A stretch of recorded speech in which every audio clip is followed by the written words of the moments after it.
Hello everyone, कैसे हो आप सब। आई होप आप सभी लोग बढ़िया होंगे। तो दोस्तों, आज के इस वीडियो में हम बात करने वाले हैं कि एमपी सुपर 100 एग्जाम को पास करने के लिए आपको कितने मार्क्स हैं वो चाहिए होंगे।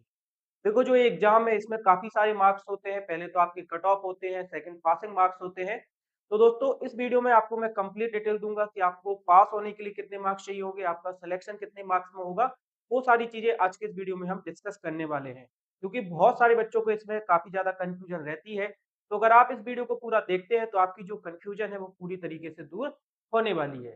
तो बच्चों, सबसे पहले मैं आपको यहाँ पे अपनी फर्स्ट स्लाइड में ले चलता हूँ और आपको यहाँ पे सुपर 100 का जो एग्जाम का पैटर्न है उसके बारे में थोड़ी सी जानकारी दे देता हूँ। तो आपको पता होगा, सुपर 100 में हमारे 3 एग्जाम होते हैं। एक होता है हमारा जेडब्ल्यू के लिए, सेकंड होता है हमारा नीट के लिए, और थर्ड होता है हमारा क्लेट के लिए। तो ये 3 स्ट्रीम होती हैं जिनके लिए सुपर 100 एग्जाम होता है।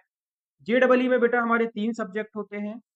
एक आपका मैथ्स होता है, सेकंड आपका फिजिक्स हो गया, थर्ड आपका केमिस्ट्री हो गया। ठीक है। जो बेटा फिजिक्स और केमिस्ट्री है ये आपके साइंस में ही रहते हैं। क्लास 10th में जो आपको साइंस की बुक दी जाती है उसी में आपके जो फिजिक्स और केमिस्ट्री के चैप्टर्स रहते हैं वही आता है, ये कोई अलग सब्जेक्ट नहीं आते हैं। अगर हम नीट की बात करें तो नीट में आपकी बायो आएगी और फिजिक्स केमिस्ट्री रहेगी। जेडब्ल्यू और नीट में जो आपकी फिजिक्स और केमिस्ट्री है दोनों सेम रहती हैं। ठीक है, ये दोनों आपकी सेम रहेंगी। क्लेट में बेटा आपके कुछ अलग सब्जेक्ट आते हैं, जैसे कि आपकी मैथ आएगी, इंग्लिश आएगी। इंग्लिश में बेटा आपके अनसीन पैसेज आते हैं। यहाँ पे आपकी बेटा रीजनिंग आएगी, या जिसको आप रीजनिंग को ही आप मैथ मान सकते हो। ठीक है, तो यहाँ पे आपकी रीजनिंग आएगी। इसमें करंट अफेयर भी रहते हैं साथ में, करंट अफेयर और एसएसटी वगैरह भी रहती है। तो इस तरीके से आपका जो सुपर 100 का पेपर है वो बनाया जाता है। देखिए, जो पूरा पेपर होता है वो 100 मार्क्स का बनाया जाता है। ठीक है, 100 मार्क्स का आपका पेपर रहेगा, और इसी 100 मार्क्स में से आपको मार्क्स है वो लाने होते हैं। पहले क्या होता था बच्चों, इस 100 मार्क्स के साथ में आपके 50 नंबर कक्षा 10वीं के जोड़े जाते थे। लेकिन अब 2-3 साल से ये जो रूल है वो एमपी एसओएस ने हटा दिया है। 10वीं के मार्क्स अब आपके सुपर 100 एग्जाम में नहीं जोड़े जाते हैं। इसलिए जितना भी आपको मार्क्स लाने होंगे वो 100 में से ही लाने होंगे। और बच्चों, इस पेपर में कोई भी नेगेटिव मार्किंग नहीं होती है। तो मान लीजिए अगर आपका कोई क्वेश्चन गलत हो जाता है तो उसके आपके नंबर नहीं कटते हैं। और इसमें ना 100 क्वेश्चन आते हैं। नंबर ऑफ क्वेश्चन जो होते हैं इन तीनों ही पेपर में वो हमारे 100 होते हैं। तो 100 क्वेश्चन रहेंगे, 100 नंबर का पेपर आएगा, यानी कि एक क्वेश्चन हमारा 1 नंबर का होता है।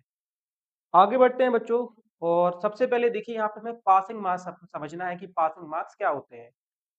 सिलेक्शन मार्क्स आपके अलग अलग हो सकते हैं, लेकिन जो पासिंग मार्क्स हैं वो सबके सेम ही रहते हैं। पासिंग मार्क्स का मतलब होता है कि एक मिनिमम नंबर जितने बच्चों को लाने ही पड़ेंगे, अगर उससे कम उनके नंबर आएंगे तो फिर उनका सिलेक्शन नहीं होगा। तो जहां पर 100 मार्क्स का पेपर होता है, 100 मार्क्स का पेपर होता है, तो इसमें जो आपके पासिंग मार्क्स होते हैं वो 33 होते हैं, 33% होते हैं। यानी आप वैसे भी इसका 33% निकालोगे तो ये 33 मार्क्स ही आएगा। ठीक है, तो अगर आपके 33 से कम मार्क्स आते हैं तो आपको जो सुपर 100 एग्जाम है उसके लिए एलिजिबल नहीं माना जाएगा। और मेरिट आपकी कितनी भी नीचे हो लेकिन आपका सिलेक्शन नहीं होगा। तो एटलीस्ट आपको इस पेपर को पास करने के लिए 30% नंबर तो लाने ही होंगे 100 में से। ओके, अब हम समझ लेते हैं कि सुपर 100 एग्जाम को पास करने के लिए आपको कितने मार्क्स हैं वो चाहिए होंगे। ठीक है, उसके बारे में आपको मैं बता देता हूँ। तो देखो, जो सुपर 100 एग्जाम का कट ऑफ होता है वो हर साल 2-3 चीजों पर डिपेंड करता है। ठीक है, यहाँ पे हम 2025 की बात कर रहे हैं, यानी कि जो बच्चे इस साल इस एग्जाम को देंगे उनके लिए। तो जो सिलेक्शन का कट ऑफ होता है बेटा वो इस बात पर डिपेंड करता है कि total student appearing for the exam, मतलब कितने बच्चे एग्जाम को दे रहे हैं। और सेकंड होता है पेपर का डिफिकल्टी लेवल। अगर पेपर ज्यादा टफ आ जाएगा तो स्वाभाविक सी बात है कि बहुत सारे बच्चों से पेपर नहीं बनेगा और जो कट ऑफ है वो नीचे चला जाएगा। लेकिन मान लीजिए अगर पेपर सरल आ गया, बहुत सारे बच्चे अच्छे नंबर ले आएंगे, तो जो कट ऑफ होता है जिसको आपके हम सिलेक्शन मार्क बोलते हैं, वो बेटा इन 2 चीज़ों पर डिपेंड करता है अपियरिंग फॉर द एग्ज़ाम यानी कितने बच्चे एग्ज़ाम दे रहे हैं और पेपर का डिफ़िकल्टी लेवल कैसा है।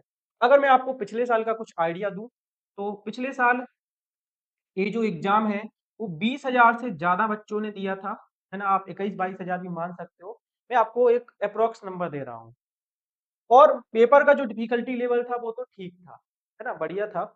तो 20,000 बच्चों ने इस एग्ज़ाम को दिया था और आपको जानकर थोड़ा-सा शॉक होगा, सुपर 100 एग्ज़ाम में बेटा जेईई के लिए ओनली इंदौर और भोपाल दोनों को मिला लूँ, तो 102 सीटें, नीट के लिए भी 102 सीटें और क्लेट के लिए हमारी 100 सीटें हैं, ठीक है? तो टोटल अगर हम बात करें, तो 304 सीटें हैं और बच्चे एग्ज़ाम देते हैं, अगर हम एप्रॉक्स 20,000 भी मानें, तो जिन बच्चों का सिलेक्शन होता है, अगर हम उनका परसेंटेज निकालें, तो आप देख सकते हो यहाँ पे 1.5%, 1.5% के एप्रॉक्स में ये आएगा। इसका मतलब ये है बच्चों कि अगर 100 बच्चों का फॉर्म भरेगा, तो उनमें से 1.5% बच्चों का ही सिलेक्शन है, वो होना है। 1.5% ये बहुत ही कम है। 100 बच्चे जब फॉर्म भरेंगे तो सिर्फ 1.5% चांस है कि बच्चे का सिलेक्शन होगा। उनमें से मतलब 1.5 बच्चों का सिलेक्शन है वो होगा। कोई बच्चा आधा तो नहीं होता है, लेकिन हाँ, मैथमेटिकली में आ रहा है। तो आप मान सकते हो कि अगर 100 बच्चे फॉर्म भर रहे हैं, तो 2 बच्चों का सिलेक्शन होना है। मतलब बच्चों इस एग्ज़ाम में कॉम्पिटिशन बहुत हार्ड है। आपको बहुत ही बढ़िया तरीके से प्रिपरेशन है वो करनी होगी, तभी आप इस एग्ज़ाम को क्रैक कर पाओगे। क्योंकि 20,000 में से सिर्फ 304 जो बच्चे हैं उनका सिलेक्शन होना है। आगे बढ़ते हैं बच्चों, अब मैं आपको क्या करता हूँ पिछले साल का जो कट ऑफ है उसके बारे में थोड़ी-सी जानकारी दे देता हूँ। तो आपको एक रफली आइडिया हो जाएगा कि हाँ, इस साल का कट ऑफ भी इतना जा जा सकता है।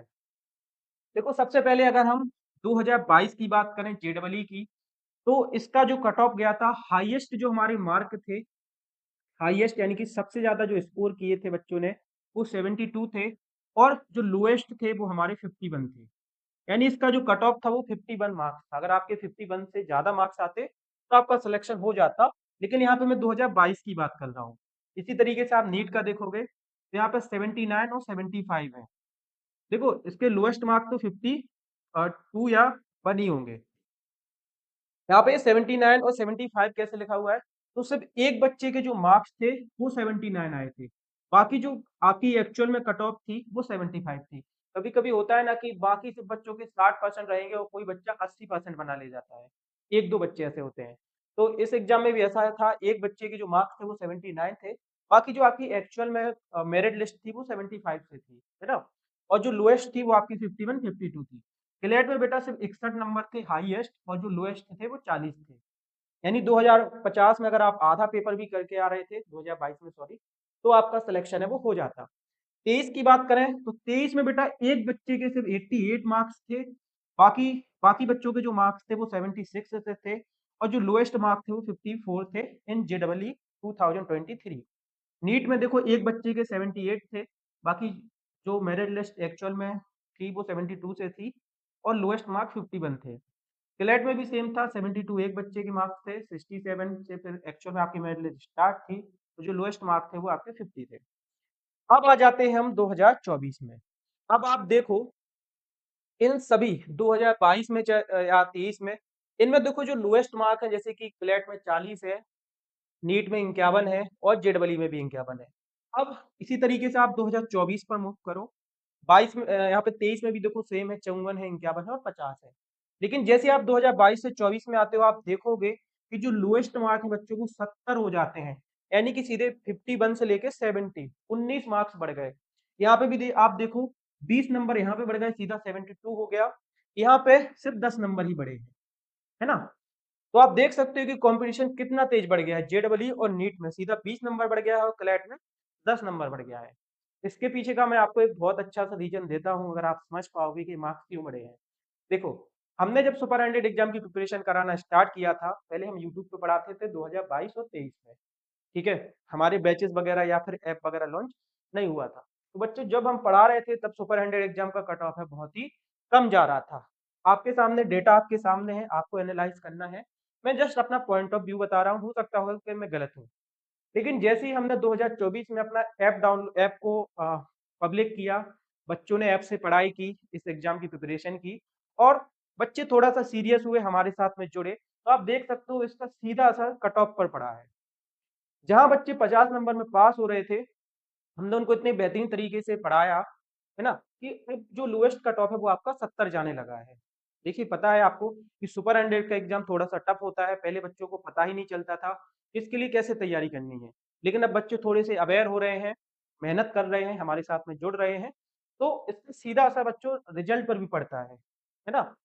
तो कहीं न कहीं हमें भी ये देखकर खुशी होती है कि चलिए हमारी वजह से बच्चों का सिलेक्शन नहीं हो रहा है, सिलेक्शन के लिए तो लिमिटेड सीट ही है, 302 4 सीटें हैं, लेकिन बच्चे तैयारी अच्छी कर रहे हैं, थोड़ा-सा कॉम्पिटिशन और हार्ड कर रहे हैं। देखो एक अच्छा कॉम्पिटिशन होना बहुत ही ज़रूरी होता है, ताकि बच्चे मेहनत कर पाते हैं। तो ये देखकर भी हमें बहुत अच्छा लगता है। तो अगर आप पिछले साल का कट ऑफ देखोगे जेईई का तो 89 था, यानी कि बहुत ज़्यादा था और लोएस्ट था 70। नीट की भी बात करें तो सेम था 89 और 72। क्लेट में बच्चों थोड़ा-सा कट ऑफ 71 और 49 हो गया है ना? और क्लेट में बेटा 10 नंबर इसलिए बढ़े क्योंकि जो हमने बैच लॉन्च किया था क्लेट के लिए उसमें सिर्फ हम मैथ पढ़ाते थे, मतलब मैथ का ही सिर्फ बैच था। तो इस वजह से जो क्लेट में बच्चे अच्छे मार्क्स ला सकते थे वो नहीं ला पाए, क्योंकि उनकी प्रिपरेशन अच्छे तरीके से नहीं हो पाई। क्योंकि मैथ बस हम पढ़ाते थे जो कि 25 नंबर की आपके पेपर में आती है, इस वजह से। तो ये पूरा कट ऑफ है आपके सामने, आपको एक रफली आइडिया हो गया होगा कि सुपर 100 एग्ज़ाम को अगर क्रैक करना है तो आपको कितने मार्क्स हैं वो लाने पड़ेंगे।